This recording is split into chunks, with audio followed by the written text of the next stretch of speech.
नमस्कार। प्रदेश का सबसे बड़ा मुद्दा, सबसे बड़ा सवाल और सबसे बड़ी बहस लेकर हाजिर हूं मैं सौरभ त्रिपाठी। संभल में खूनी संग्राम तो थम गया, लेकिन राजनीतिक दलों के नेताओं की सियासत जारी है। सरकार और विपक्ष के नेता एक दूसरे पर बयानों से हमला कर रहे हैं। विपक्ष बार बार संभल जाने की कोशिश कर रहा है। समाजवादी पार्टी ने संभल हिंसा में मारे गए लोगों के परिजनों को 5 लाख रुपए मुआवजा देने का ऐलान करने के साथ प्रदेश सरकार से 25 लाख रुपए मुआवजा देने की मांग की है। सपा अध्यक्ष अखिलेश यादव सरकार और प्रशासन पर आरोप लगा रहे हैं। वहीं सरकार संभल के गुनहगारों को सख्त सजा देने और संभल में अमन चैन कायम करने की कोशिश कर रही है। पुलिस प्रशासन ने दंगाइयों के पोस्टर जारी कर दिए हैं। संभल हिंसा के दंगाइयों से लगातार पूछताछ की जा रही है। संभल हिंसा को लेकर समाजवादी पार्टी के नेताओं को संभल पहुंचने से रोकने को लेकर बीजेपी और समाजवादी पार्टी आमने सामने आ गई हैं। उधर मस्जिद समिति ने सुप्रीम कोर्ट में याचिका दायर कर मस्जिद का सर्वे कराने के निचली अदालत के फैसले को चुनौती दी। सुप्रीम कोर्ट ने सुनवाई की और अहम निर्देश देते हुए निचली अदालत से संभल जामा मस्जिद मामले पर सुनवाई नहीं करने को कहा है। सुप्रीम कोर्ट ने प्रशासन को कानून व्यवस्था को दुरुस्त करने की भी हिदायत दी है। फिलहाल संभल में जहां शांति है, वहीं राजनीतिक दलों के नेताओं के बयानबाजी से सियासत माहौल गर्म है। बड़ा सवाल यह कि संभल की फिजा में सियासतदानों की आखिर क्यों एंट्री हो रही है, क्यों सुलगा रही है? आखिर इस सियासत के पीछे विपक्ष की मंशा क्या है? आखिर कब तक संभल हिंसा पर सियासत जारी रहेगा? इन सभी सवालों पर चर्चा करेंगे। हमारे साथ एक खास पैनल भी जुड़ेगा। उससे पहले सुनिए संभल हिंसा को लेकर विपक्ष का क्या कुछ कहना है, फिर इसके बाद करेंगे बड़ी बहस।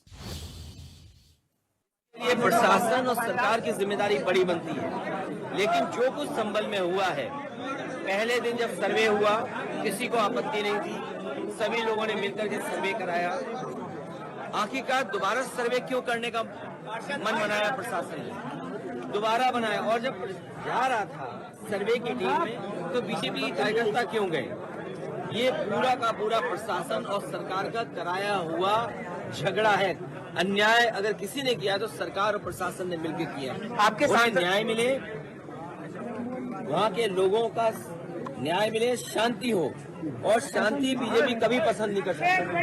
शांति होगी तो विकास और खुशहाली होगी, खुशहाली और आगे बढ़ने का सोचेंगे। आज आपका डेलीगेशन भी नहीं जाने दिया गया। आज आपका डेलीगेशन नहीं जाने दिया गया। डेलीगेशन नहीं जाने दिया। और कब तक?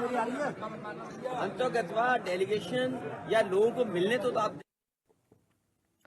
तो संभल को लेकर अब लगातार सियासत हो रही है। सपा डेलीगेशन के लोग संभल जाना चाहते थे, लेकिन उन्हें रोक दिया गया, हाउस अरेस्ट कर लिया गया। और इससे पहले आपको याद होगा कल मौलाना एक थे, वो भी जाना चाहते थे संभल, उनको भी रोका गया।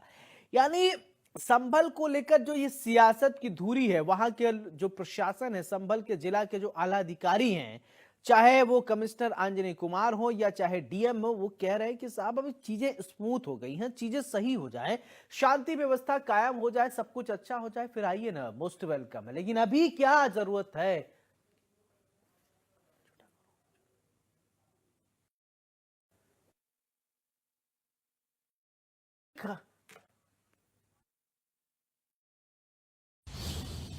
चले, हमारे साथ एक खास पैनल जुड़ रहा है। सबसे पहले परिचय, फिर इसके बाद चर्चा की शुरुआत करते हैं। अविनाश सिंह जी हमारे साथ राजनीतिक विश्लेषक हैं, बहुत बहुत स्वागत है। मेजर आशीष चतुर्वेदी जी प्रवक्ता है समाजवादी पार्टी के, बहुत बहुत स्वागत है। शिव सिंह भारती हमारे साथ नेता बीजेपी के हैं, बहुत बहुत स्वागत है आप तीनों मेहमानों का। चर्चा की शुरुआत आशीष जी मैं आपसे करना चाहता हूं। अब समाजवादी पार्टी के डेलीगेशन वहां जाना चाहता है, लेकिन प्रशासन ने वहां रोक दिया है। मेजर साहब, मैं ये जानना चाहता हूं कि अभी क्या जरूरत है, जब लोकल प्रशासन कह रहा है वहां का कि सब कुछ स्मूथ हो जाने दीजिए, शांति व्यवस्था एकदम कायम हो जाने दीजिए, तब आप आइए, मोस्ट वेलकम है। लेकिन अभी आप लोग जाने के लिए अड़े हुए हैं, 15 लोगों का डेलीगेशन है, जगह जगह हाउस अरेस्ट किया जा रहा है, एक प्रतिक्रिया दीजिए। देखिए, हमारा शुरू से मानना रहा है और जो पिछले कुछ महीनों का हमने घटनाक्रम देखा है कि पहले बहराइच में जो हादसा हुआ, जो आगजनी और ये सब हो रहा था, वहीं भारतीय जनता पार्टी के विधायक ने खुद खुलासा किया और बताया कि इसमें भारतीय जनता पार्टी के लोग शामिल थे। तो वहां से हमारी आशंका और ज्यादा बढ़ जाती है कि जब एक जगह हो सकता है तो दूसरी जगह भी, जो हम कह रहे थे, चुनाव में भी देखा गया। चुनाव आयोग ने चुनाव के दौरान वोटिंग के समय 7 पुलिस वालों को इसलिए सस्पेंड किया क्योंकि वो अपना पुलिस का काम छोड़ करके भारतीय जनता पार्टी का काम कर रहे थे और वो उनको जो है कहीं ना कहीं चुनाव आयोग ने जो है सस्पेंड किया। अब जो यहाँ ये बात आती है, आप देखिए अभी सुप्रीम कोर्ट ने जो है एक बहुत सख्त टिप्पणी करी जो आज तक उसने कभी नहीं करी थी।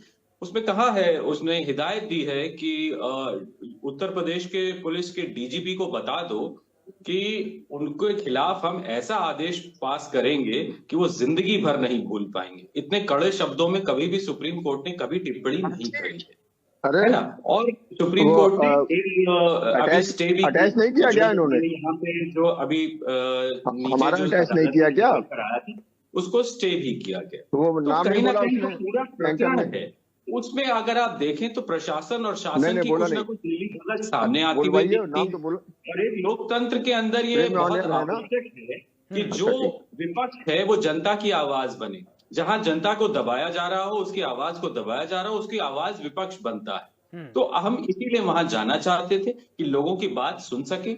वहां कोई क्या जाके भड़काएगा, जितना भड़काना था वो तो सब ऑलरेडी हो चुका है।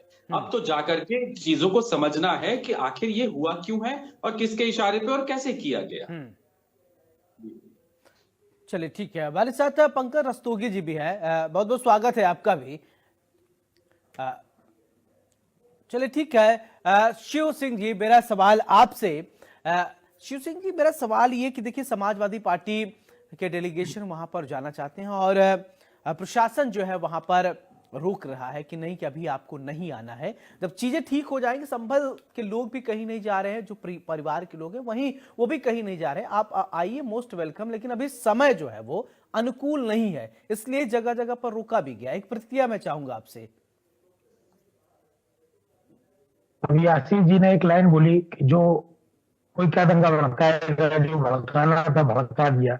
उन्होंने अपनी पूरी बात में जिस पे चर्चा कर रहे हैं संभल की घटना पे, उन्होंने उस लाइन से सारी चीजें क्लियर कर दी।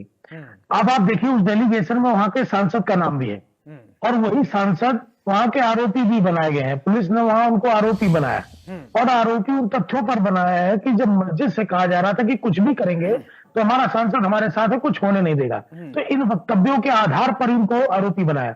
और जब वो इस डेलीगेशन में रहेंगे, ये समाजवादी पार्टी का आप चरित्र देखिए कि जो दंगा भड़काने का जिनके ऊपर आरोप है वही दंगे की समीक्षा करने जा रहे हैं, उन्हीं लोगों पीड़ित व्यक्तियों से मिलने जा रहे हैं। 5-5 हत्याओं का जिनके ऊपर आरोप है और वो उस डेलीगेशन में जाके क्या करने वाले हैं।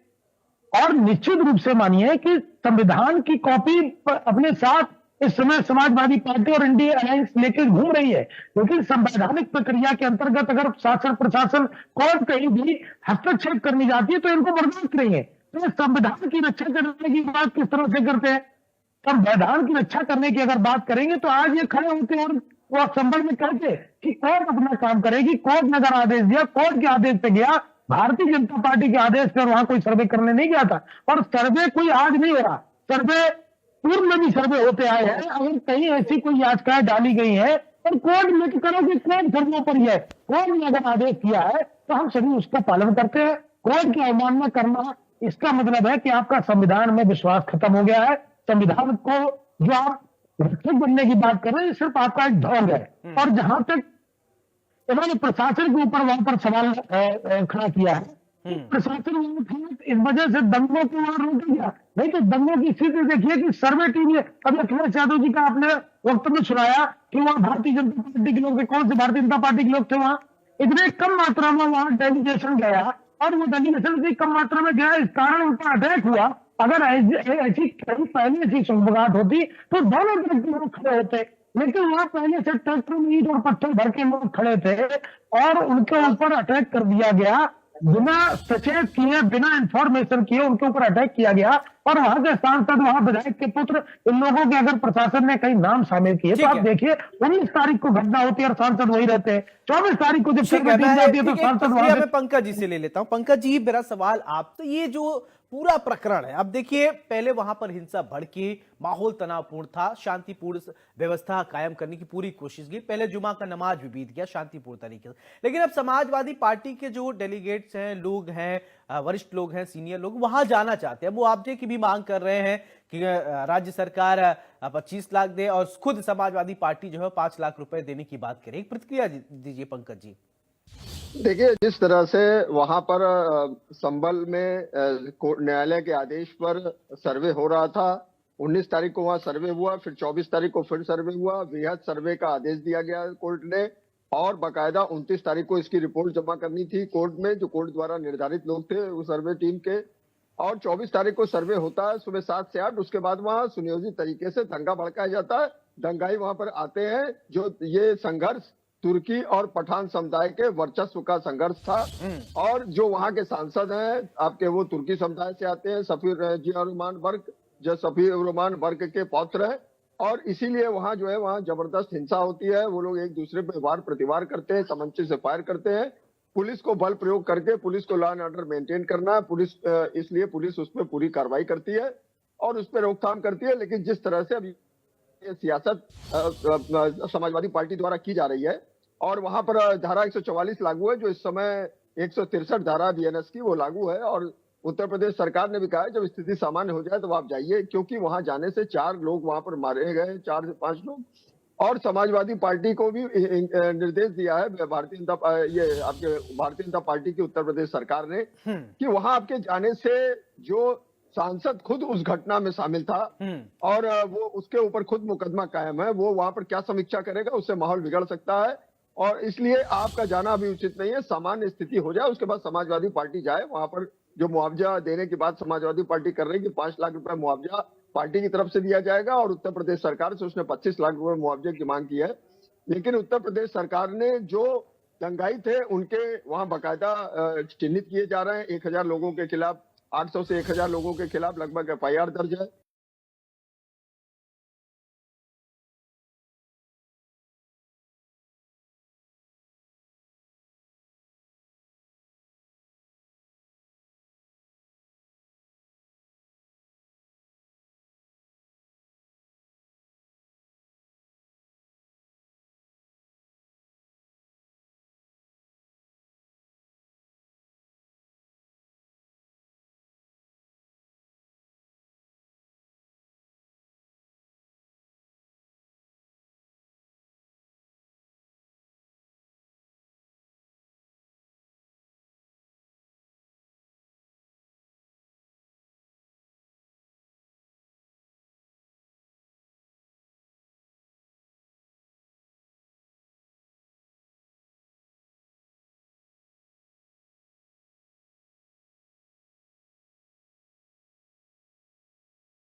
सात FIR दर्ज है, सबसे पूछताछ की जा रही है और उनके फोटो लगाए जा रहे हैं। जो जो लोग इस घटना में शामिल थे उनसे उनके मुआवजे की भरपाई की जाएगी, जो क्षतिपूर्ति की भरपाई की जाएगी, जो सरकार की संपत्तियों का नुकसान हुआ है। तो ये निश्चित मान के चलिए समाजवादी पार्टी को इसमें इस तरह का रवैया नहीं अपनाना चाहिए। प्रदेश उसका, समाजवादी पार्टी के मुखिया राष्ट्रीय अध्यक्ष अखिलेश यादव उत्तर प्रदेश के मुख्यमंत्री रह चुके हैं, तो वो मुख्यमंत्री सभी वर्गों के हैं, न कि सिर्फ एक वर्ग के हैं। उनको सभी का सम्मान करते हुए इस घटना पे दोहरा स्टैंडर्ड नहीं अपनाना चाहिए। और इसी परिप्रेक्ष्य में जिस तरह से रामगोपाल यादव का बयान आया था, वो भी जिस उसमें आग में घी डालने का काम करता है, तो इस तरह के बयान से बचना चाहिए। प्रदेश आप सभी का है और प्रदेश में शांति व्यवस्था बनाए रखना सभी दलों का कर्तव्य है। तो इस तरह के बयान से बचना चाहिए, और सामान्य स्थिति हो जाए तो आप वहां जाइए और वहां जाकर उसमें बकायदा आप उनसे पूछिए, पूछताछ करिए। लेकिन अभी ठीक है, इस दौरान जिस तरह माहौल टेंस है, उस समय जाना उचित नहीं है। और दूसरी बात मैं एक चीज और कहना चाहूंगा, प्लेसेस ऑफ वर्शिप एक्ट जो 1991 में लागू हुआ था, उसमें यह कहा गया था कि स्टेटस को रहेगा 47 के पहले के जितने मंदिर मस्जिद है उसमें किसी प्रकार की प्रकृति में बदलाव नहीं होगा। लेकिन मई 2022 में YV चंद्रचूड़ जो तत्कालीन चीफ जस्टिस ऑफ इंडिया थे, उन्होंने एक ऑर्डर पास किया। उन्होंने कहा कि इसमें जो है प्रकृति के बारे में पता करने का अधिकार है। प्रकृति के बारे में पता करने पर किसी भी मोमेंट के प्रकृति के बारे में पता करने पर कोई रोक नहीं। उसी के तहत ये सब सारी याचिकाएं चल रही हैं और प्लेसेस ऑफ वर्शिप एक्ट को चैलेंज करते हुए 4 याचिकाएं लंबित हैं और उसमें अभी भारत सरकार की तरफ से हलफनामा दायर होना है। उन याचिकाओं की भी सुनवाई माननीय सुप्रीम कोर्ट में लंबित है। तो इसलिए ये कहना कि प्लेसेस ऑफ वर्शिप एक्ट का उल्लंघन है, ये उल्लंघन नहीं है। ये क्या नाम है 2022 में जो डी.वाई. चंद्रचूड़ ने जो एक डिसीजन दिया था कि किसी भी मोमेंट के प्रकृति के बारे में जानकारी की जा सकती है, उसी के तहत ये सब चीजें दायर की जा रही हैं। और मुस्लिम आक्रांता ने जिस तरह से वहां के हरिहरनाथ मंदिर को कल्कि अवतार थे उनको उनके मंदिर को 1529 में तोड़ने का काम किया, जो बाबरनामा में भी दर्ज है। बाबरनामा में भी दर्ज है कि मंदिर तोड़ के मस्जिद बनाई गई। और सबसे बड़ी बात यह है कि जिस तरह मुस्लिम आक्रांताओं ने सिर्फ हिंदू मंदिरों को ही क्यों तोड़ के मंदिर बनाए, जबकि वहां पर तमाम मंदिर तोड़ के क्यों मस्जिद बनाई, क्योंकि वहां तमाम जगहें थी, तमाम चीजें थी। ये इस बात को प्रदर्शित करता है कि उनका टारगेट हिंदू समुदाय था। आशीष जी देखिए इस तरह की याचिकाएं दायर की जा रही। ठीक है आशीष जी, मेरा सवाल आपसे, देखिए पंकज जी अभी कह रहे थे कि मैंने शुरुआत में वो सवाल आपसे पूछा भी था कि अभी जो है माहौल जो है वो तनावपूर्ण है और जैसा कि अखिलेश जी जो है वो प्रदेश को चलाए, वो पूर्व मुख्यमंत्री रहे, उनको चीजें पता है कि ऐसी परिस्थिति में, ऐसे कालखंड में कैसे लॉ एंड ऑर्डर को मेंटेन किया जाता है। यही कमोबेश स्थिति योगी आदित्यनाथ के सामने भी है कि कैसे लॉ एंड ऑर्डर को मेंटेन कराया जाए। फिर भी आप क्या समाजवादी पार्टी के सांसद और विधायक का जो नाम आ रहा है, जो मामला दर्ज है, इसलिए आप लोग जाना चाहते हैं, या एक वोट बैंक की राजनीति जो आरोप लगता है उस वजह से आप जा रहे हैं? और आपकी क्या संवेदना उन पुलिस वालों से नहीं है जिनके ऊपर पत्थरबाजी की गई थी, जिनको मारने की कोशिश की गई थी? देखिए, यहाँ ये समझने की जरूरत है कि हमने जैसे पहले भी कहा था, हाँ, कि पुलिस का इस्तेमाल भारतीय जनता पार्टी जनता की आवाज को और उसके खिलाफ उठने वाली आवाज को दबाने के लिए कर रहे हैं, और जो कि साक्ष्य मौजूद हैं। हमने चुनाव में भी देख लिया, 7 पुलिस वाले क्यों सस्पेंड हुए ना, ये इससे कोई छुपा तो नहीं सकता है बात को। हुए हैं सस्पेंड, और हुए हैं क्योंकि वो भारतीय जनता पार्टी के लिए खुलेआम काम कर रहे थे। ऐसे अनगिनत और कितने होंगे जिस तरीके से ये जिन लोगों ने चुनाव जीता और इससे पहले जो ये उपचुनाव जीतने का प्रयास करते हैं, इसी तरीके से। और यही हिंसा आप देखिए, सुप्रीम कोर्ट ने स्टे क्यों किया, निचली अदालत को क्यों कहा कि आप इस सर्वे पे कोई फैसला नहीं करेंगे। ये सुप्रीम कोर्ट ने निचली अदालत को हिदायत दी, क्योंकि निचली अदालत ने एक ही दिन में रिट पड़ती है, उसी दिन फैसला भी हो जाता है, उसी दिन कमीशन का गठन भी हो जाता है। और जब कमीशन जाता है वहां पे सर्वे करने के लिए, तो वहां लोग जय श्री राम के नारे लगाते हुए जाते हैं। तो क्या निचली अदालत ने इसका भी आदेश पारित किया था? ये जज साहब से पूछना चाहिए कि भाई क्या आपने ये आदेश पारित किया था, और अगर नहीं किया था तो जो पुलिस वहां मौजूद थी उसने उन लोगों को रोका क्यों नहीं कि भाई यहाँ तो सर्वे होने के लिए जो है आदेश हुआ था, यहाँ पे नारेबाजी के लिए तो आदेश नहीं हुआ था। तो वहां यही डीएम, यही एसपी, इन लोगों ने कुछ नहीं किया। दूसरी बात आप देखिए कि भीड़ कह रहे अचानक आ गई। जब आपको सर्वे कराना था तो आपको बैरिकेडिंग करनी चाहिए थी दूर तक। अगर आप दूर तक बैरिकेडिंग कर दे तो भीड़ वहां पहुंच ही नहीं पाती, कोई हिंसा ही नहीं होती। लेकिन इन्होंने वो भी नहीं किया। और आपको, जब आपको मालूम था सेंसिटिव इश्यू है, आपको लोगों से बातचीत करनी चाहिए थी, लोगों को समय देना चाहिए था कि हम आज आपको सूचित कर रहे हैं, 2 दिन बाद हम आएंगे, आप सबको समझा लें, यहाँ कोई विवाद नहीं है। पहले भी शांतिपूर्ण सर्वे हुआ था। अब जब पुलिस प्रशासन नाकामयाब हो जाता है तो वो समाजवादी पार्टी पे दोषारोपण करने लगता है, जिसमें कोई नई बात नहीं है। हमने देखा है कितने नेताओं के ऊपर समाजवादी पार्टी के ऊपर झूठे मुकदमे लगते हैं। दिल्ली में केजरीवाल पे, इन पे उनको अरेस्ट किया जाता है और अंततः सुप्रीम कोर्ट कहता है कि कहीं ना कहीं इसमें कोई साक्ष्य नहीं है, इनको बरी किया जाता है। तो ये कोई नई बात तो है नहीं, पहली बात तो देखा नहीं जा रहा है। और अभी हमारे भारतीय जनता पार्टी के मित्र कह रहे थे कि दंगे हमने करवाए। अरे साहब, अपने खुद के विधायक की तो बात सुन लो। उसने खुद ही भारतीय जनता पार्टी के नेताओं के खिलाफ एफआईआर दर्ज कराई बहराइच में कि इन लोगों ने पत्थरबाजी, आगजनी करी। वो तो उसने ही खुलासा किया।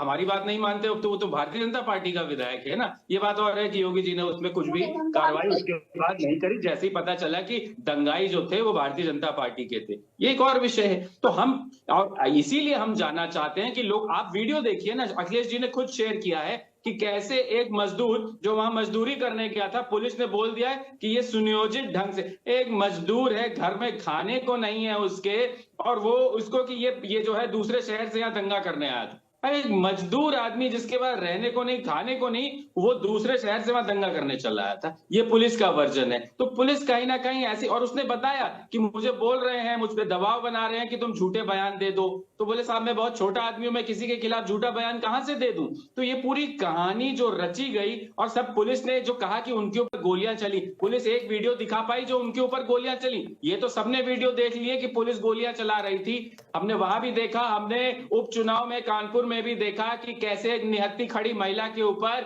उत्तर प्रदेश पुलिस का एक इंस्पेक्टर रिवॉल्वर ताने हुए था। ये सारी तस्वीरें दुनिया में भी जा रही हैं। ऐसा नहीं है कि यहीं रह रही हैं। भारत की छवि चार चांद लग रहे हैं सब जगह, सब देख रहे हैं कि यहाँ हो क्या रहा है। और इसीलिए हो रहा है क्योंकि बताने और कहने को कुछ है ही नहीं। आप बताएंगे कि आप शिक्षा पे क्या बताएंगे, आप स्वास्थ्य पे क्या बताएंगे, आप रोजगार पे क्या बताएंगे। 8 बार आपके पर्चे लीक हो गए, संविदा पे लोगों को रख रहे हैं, पेंशन स्कीम आपसे जो है कोई सहमत नहीं है, शिक्षक आपसे सहमत नहीं है, युवा अभी आपके खिलाफ इलाहाबाद में जो है यूपीएससी को लेकर के प्रदर्शन कर रहे थे, हर कोई तो आपके खिलाफ है। तो कहीं ना कहीं जब ये सारी चीजें बात उठ रही हो हर जगह, जब किसान आपके खिलाफ थे तो वो भी आतंकवादी थे, ये थे जिहादी थे, वो थे, सब तो जिहादी और आतंकवादी हैं। लेकिन सब जानते हैं कि असली आतंक किसने मचाया है, और ज्यादा दिन नहीं बचेंगे। देखिए समय की एक ही बात होती है कि समय बदलता जरूर है, और जितने ऐसे इन लोग हैं जिन लोगों ने इस तरीके की आग लगाई है इस देश में, वो इसमें भस्म जरूर होंगे, ये आप नोट कर लीजिए। शिव सिंह भारती जी, इसका जवाब दीजिए। मेजर आशीष ने कई आरोप लगाए कि आपके पास कुछ बताने को, कुछ दिखाने को कुछ नहीं है, और इस तरीके का जो माहौल जो है वो टेंस वाली जो है आप बना रहे हैं, क्रिएट कर रहे हैं।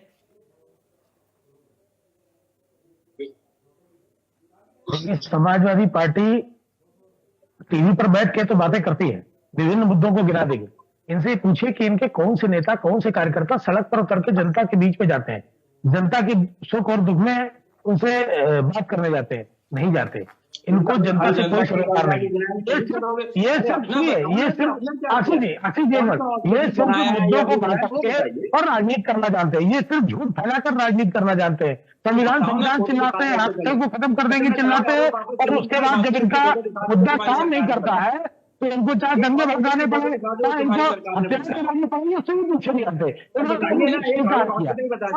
जहां तक विधायक की किसी की बातचीत है, तो आप निश्चित रूप से मानिए कि वहां से आपकी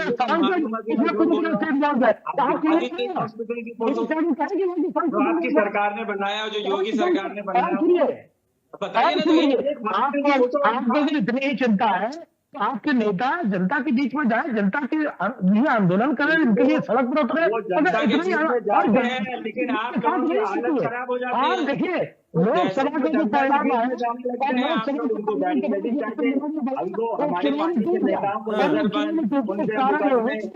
पहले कितने लोगों के खिलाफ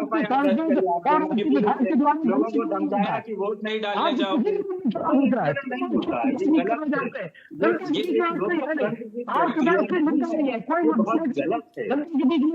बहुत गलत चीज है। इतनी गिरी हुई, इतनी निचले स्तर की राजनीति नहीं होनी चाहिए। ये 2014 के बाद पता नहीं 2014 के पहले ये स्थिति नहीं थी। आदर्शवादी नेता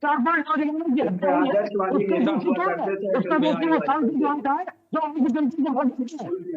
चलिए ठीक है, आप लोगों की बात आ गई, एक निष्पक्ष बात, ठीक है, याचिका की बात हुई और ये एसआई सर्वे नहीं हो पाया, बवाल हुआ, ठीक है। पंकज जी मेरा सवाल आपसे, ठीक है पंकज जी मेरा सवाल आपसे, ठीक है आशीष जी, एक ऐसा सवाल है जो सब लोग जानना चाहते हैं। सवाल ये कि एक ठीक है, ओके शिव सिंह जी, एक पत्रकारों का भी बात आ जाने दीजिए, वरिष्ठ पत्रकार है, सुन लीजिए इनको भी। अब मेरा सवाल ये कि एक याचिका लगाई गई है, याचिका में ये कहा जा रहा है कि साहब माहौल खराब करने की कोशिश की जा रही है। जगह जगह पर ये मस्जिद है, मंदिर है, ये चाहे वो ज्ञानवापी की बात कर ले, चाहे वो आप अजमेर दरगाह की बात कर ले, भोजशाला की बात कर ले, संभल मस्जिद की बात करें, मथुरा की बात कर ले, तो यहाँ पर एक किसी ने याचिका लगाई, वो कह रहे कि प्रदेश का जो है वो माहौल खराब करने की कोशिश की जा रही है। और जैसा कि वर्शिप एक्ट 1991 में भी कहा गया है कि आजादी के बाद जो स्वरूप हैं वो रहेंगे, लेकिन फिर भी कुछ लोग हैं, इन्हीं सब मुद्दों को उनको मिलता है और विकास की बात होनी नहीं है और चीजों की बात होनी नहीं है, सिर्फ यही मंदिर मस्जिद इसकी यही धुरी है। क्या आज के परिप्रेक्ष्य की राजनीति बस इन्हीं के इर्द गिर्द ही चलेगी क्या? देखिए जो भारत देश 100 करोड़ से अधिक आबादी वाला देश है, जो जहां पर सनातनी आबादी, बहुसंख्यक हिंदू आबादी निवास करती है। और दूसरी बात है, जिस तरह से मुस्लिम आक्रांताओं ने 1800 से अधिक मंदिरों को उनके तोड़कर मस्जिदों का निर्माण कराया, तो ये भी मान के चलिए उसके बारे में भारतीय जनमानस जानना चाहता है क्या, किस कारणों से और क्यों ऐसा हुआ, वास्तव में ऐसा था कि नहीं। उसी परिप्रेक्ष्य में ये तमाम याचिकाएं दायर की जा रही हैं हिंदू पक्ष द्वारा। उसमें किसी भी सरकार से कोई लेना देना नहीं, न किसी राज्य सरकार से और न केंद्र सरकार से। और प्लेसेस ऑफ वर्शिप एक्ट में 1991 में जो लागू हुआ था, उसमें राम जन्मभूमि विवाद को उससे अलग रखा गया था। और उसी परिप्रेक्ष्य में देखिए आर्टिकल 142 का प्रयोग करते हुए जो रंजन गोगोई उस समय के तत्कालीन चीफ जस्टिस थे, उन्होंने बृहद फैसला दिया और वहां भव्य राम मंदिर का निर्माण हुआ।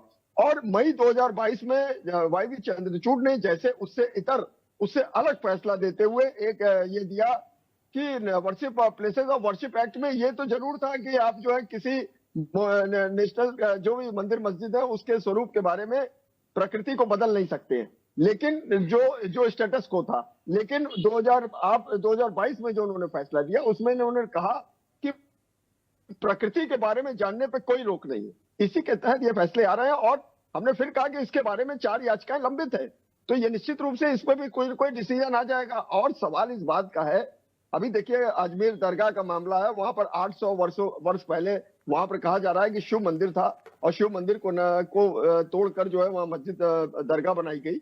तो ये तमाम चीजें और इस तरह की तमाम चीजें जो 1911 में कई जो एडीजे थे उन्होंने अपनी किताब में लिखा है, तो ये सब तमाम चीजें हैं।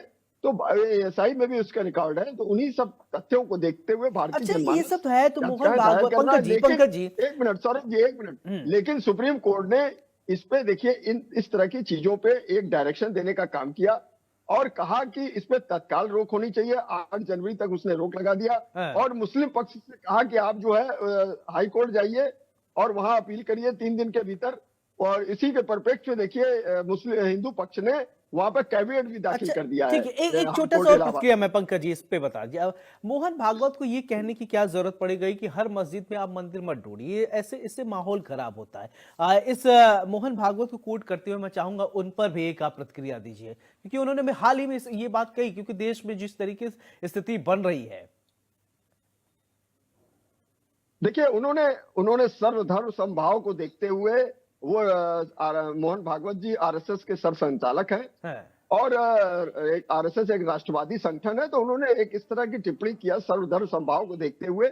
लेकिन हिंदू जनमानस की भावनाएं आहत हुई हैं। मुस्लिम आक्रांताओं ने जिस तरह से भारत के पुराने मंदिरों को तोड़कर जिस तरह से वह मस्जिदों का निर्माण कराया, तो हिंदू जनमानस अब रुकने वाला नहीं है। वो ये जो ये मान के चलिए जिस तरह से 2022 का जो ये डिसीजन रहा, प्रकृति पे रोक का अधिकार नहीं सुप्रीम कोर्ट के चीफ जस्टिस का, तो उसी परिप्रेक्ष्य में देखिए तमाम याचिकाएं दायर हो रही हैं। ये निश्चित रूप से अब इस पे सुप्रीम कोर्ट को कोई वृहद डिसीजन देना होगा, तभी इस पे फैसला हो सकेगा, रुक सकेगा। ठीक है शिव सिंह जी, मेरा सवाल ये है कि अचानक से कैसी जो है मुस्लिम आक्रांताओं की याद आ गई। 75 साल हो गए देश को लगभग आजाद हुए। आशीष जी अभी मैं आपसे भी प्रतिक्रिया लूंगा, लेकिन अचानक से लोगों की भावनाएं इतनी आहत हो गई, लोगों को पूजा करने का इतना ज्यादा, या फिर ऐसी बातें आ गई कि हर जगह मंदिर मस्जिद यही सब चल रहा है, और चीजों की क्या और चीजों पर बात क्यों नहीं हो पा रही है?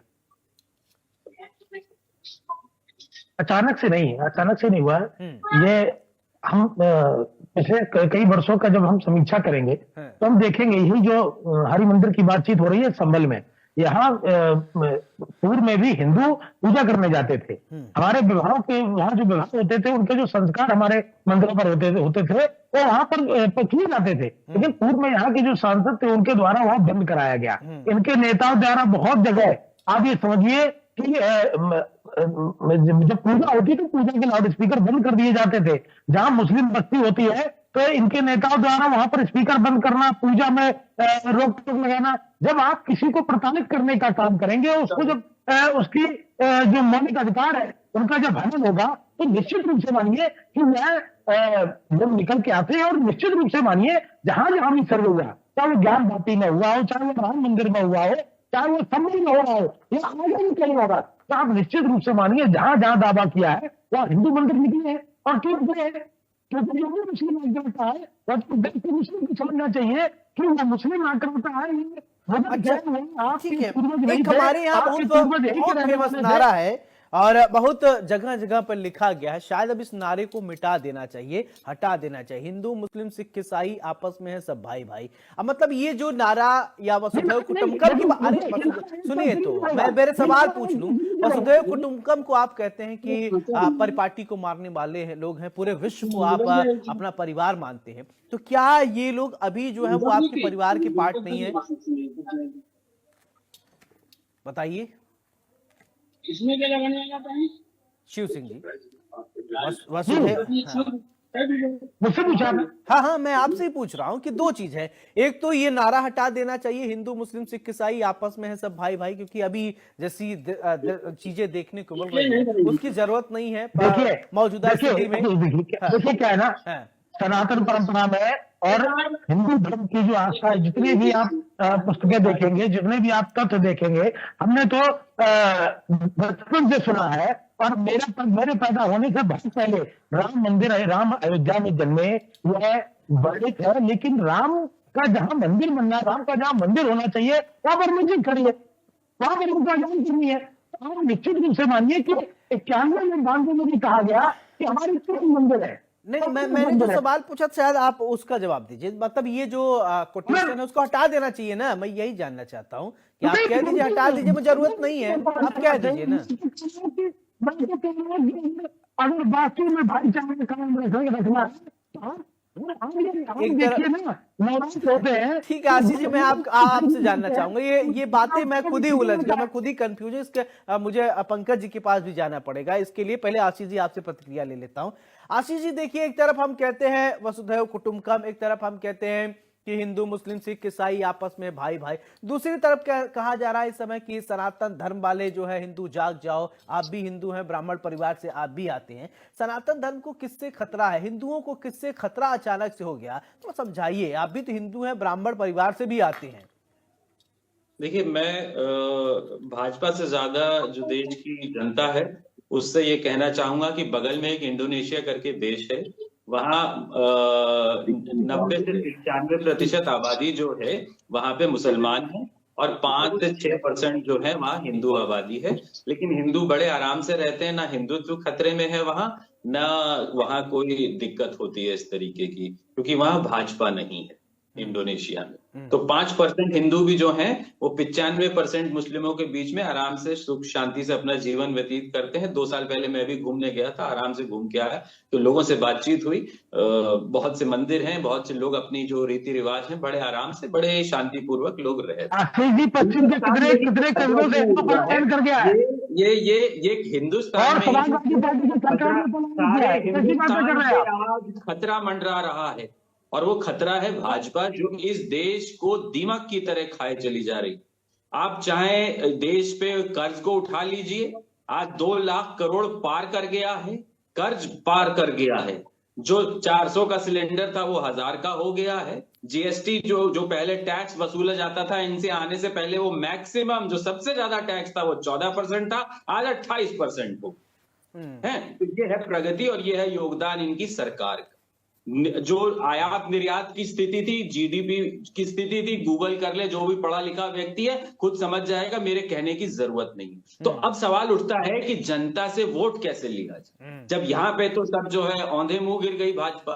तो अब आता है कि भैया हिंदुओं जाग जाओ, जाग जाओ, हिंदू जाग गया। अरे वैसे ही गर्मियों में तो तुम्हारी सरकार तो लाइट ही नहीं देती, तो बेचारा जागेगा ही और करेगा क्या।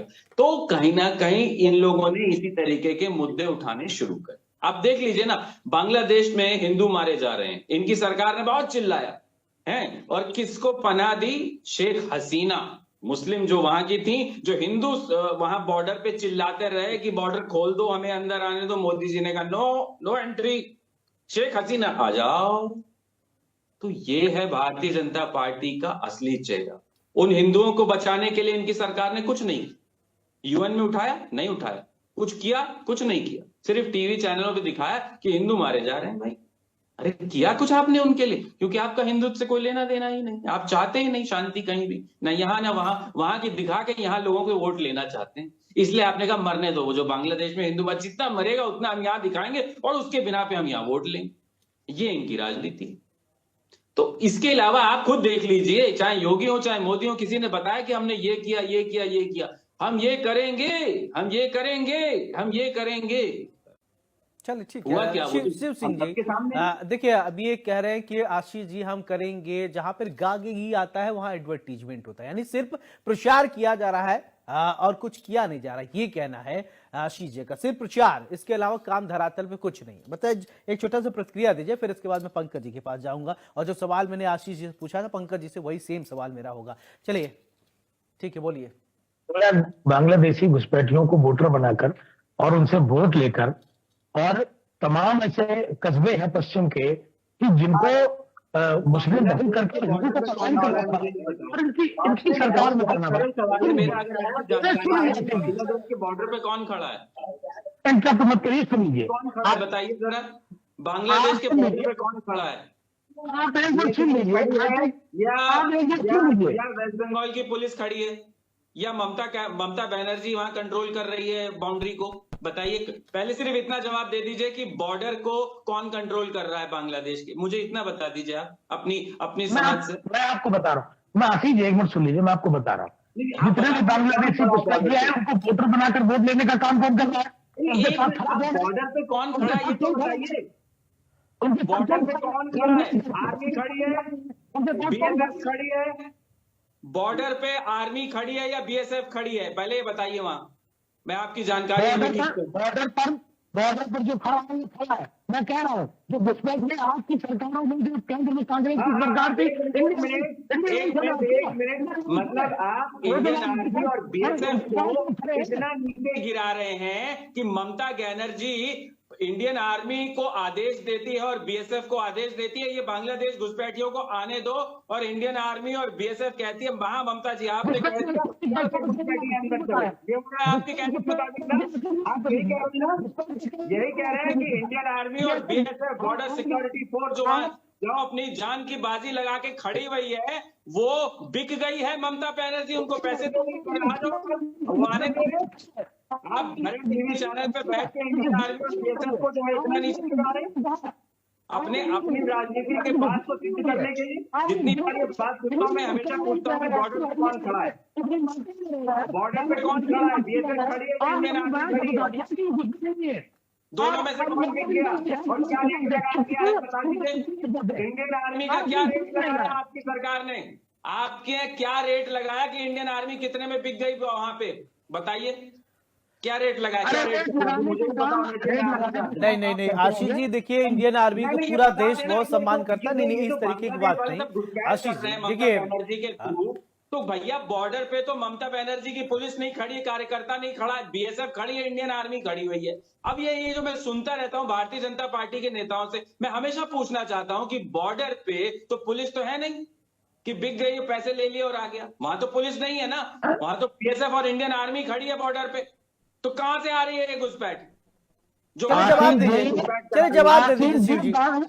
मैं आज की बात नहीं कर रहा हूँ, मैं कह रहा हूँ कि कांग्रेस की सरकार में जिस तरह से बांग्लादेशियों को यहाँ पर और उनको और नहीं, इस बात का जवाब नहीं होगा, बहुत कठिन सवाल है ये। ठीक है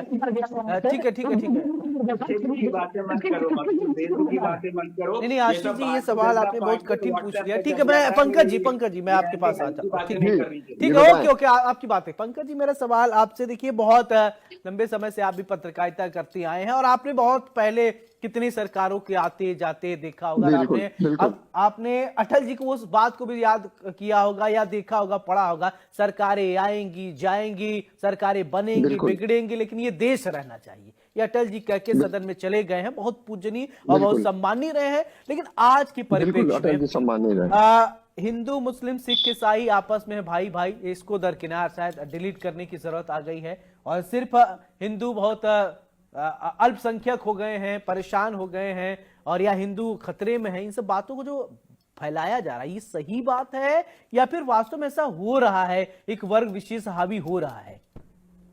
नहीं, देखिए, हमारा देश गंगा जमनी तहजीब का देश है और सर्वधर्म समभाव के तहत जो कहा गया है हिंदू मुस्लिम सिख ईसाई आपस में भाई भाई, ये बिल्कुल सही स्लोगन है। और यहाँ पर सभी लोग, सभी वर्गों के लोग सामंजस्य से रहते हैं, आपसी तालमेल से रहते हैं, किसी में कोई दुराव छुपाव नहीं है। सभी लोग एक दूसरे के यहाँ शादी ब्याह, ईद बकरीद, होली दिवाली सब पे आना जाना रहता है। तो ये सब चीजें नहीं है, लेकिन कुछ लोग इसमें जो है इस तरह से अनावश्यक रूप से किसी मैटर को तूल देने का काम करते हैं और आग में झोंकने का काम करते हैं। समाजवादी पार्टी के समय क्या हुआ, 815 दंगे कराए गए, वो भी एक यही परिप्रेक्ष्य था, वोटों के मुस्लिम वोटों के तुष्टीकरण के लिए। तो इंडी गठबंधन के लोग मात्र मुस्लिम वोटों के तुष्टीकरण के लिए इस तरह की नीतियां अपनाते हैं। और दूसरी बात, अब अभी बांग्लादेश की बात हो रही थी, वही बगल में नॉर्थ ईस्ट का राज्य आसाम, जहां हेमंत विश्वकर्मा मुख्यमंत्री हैं, वहां घुसपैठियों को निकालने का काम और घुसपैठियों को रोकने का काम उनके द्वारा कड़ाई से अनुपालन किया जा रहा है। वही ममता बनर्जी इस तरह का कृत्य नहीं कर पा रही है। रोहिंग्या मुसलमान हो चाहे वहां बांग्लादेशी मुसलमान हो, उनको बाकायदा वहां वोटर कार्ड बनवाना, वो करना। 27% वोट मुसलमानों का वहां पर जो है वहां पर उन्होंने बना लिया है। उसी के दम पे वो सरकार बनाती है और जो सरकार सीए एनआरसी लागू करने की बात करती है उसका वो कड़ा प्रतिरोध करती है। तो उसमें क्या बुराई है? इस देश के मुसलमानों को ये आप जान के चलिए कि 2014 से प्रधानमंत्री मोदी की सरकार बनी है, 4 करोड़ आवास उन्होंने दिए, उसमें 25% भागीदारी मुसलमान भाइयों की रही। और चाहे मुद्रा लोन हो, चाहे आपके उज्ज्वला योजना हो, चाहे आपके मुद्रा लोन देखिए 42 करोड़ लोगों को दिया गया, जिसमें 70% युवा है, जो नए युवा थे उनको भी दिया गया। तो इसलिए ये कहिए कि जिस तरह से यहाँ पर नरेंद्र मोदी की सरकार ने सबको देखते हुए, सबका संभाव देखते हुए 80 करोड़ लोगों को राशन मिल रहा है, उसमें कितने मुसलमानों को मिल रहा है? उसमें बहुत बड़ी तादाद में मुसलमानों को मिल रहा है। चलिए, बहुत बहुत शुक्रिया आप सभी मेहमानों का, बहुत बहुत शुक्रिया हमारे साथ बड़ी बहस पे जुड़ने के लिए, बहुत बहुत शुक्रिया। तो हमने चर्चा की संभल को लेकर, समाजवादी पार्टी के डेलीगेट्स वहां पर जाना चाहता है, लेकिन सरकार की तरफ से और स्थानीय प्रशासन की तरफ से ये कहा जा रहा है कि साहब अभी आने की जरूरत नहीं है, स्थिति सामान्य हो जाए तब आइए। क्यों समाजवादी पार्टी आखिरकार वहां जाना चाहती है, वजह क्या है? इस पर राजनीति करना, क्योंकि ये राजनीति की बात नहीं, ये प्रदेश की अस्मिता और प्रदेश में शांति व्यवस्था की बात है। क्या ये नहीं है कि हम मिलजुल कर शांति को कायम रखें? हर चीज पे राजनीति करना क्या बहुत जरूरी हो गया है? क्या आप भी सोचिएगा और जिम्मेदार लोग भी सोचेंगे, विपक्ष वाले भी सोचेंगे कि प्रदेश की जनता पहले या राजनीति पहले? सोचिएगा जरूर। बड़ी बहस में मेरे साथ फिलहाल इतना ही। नमस्कार।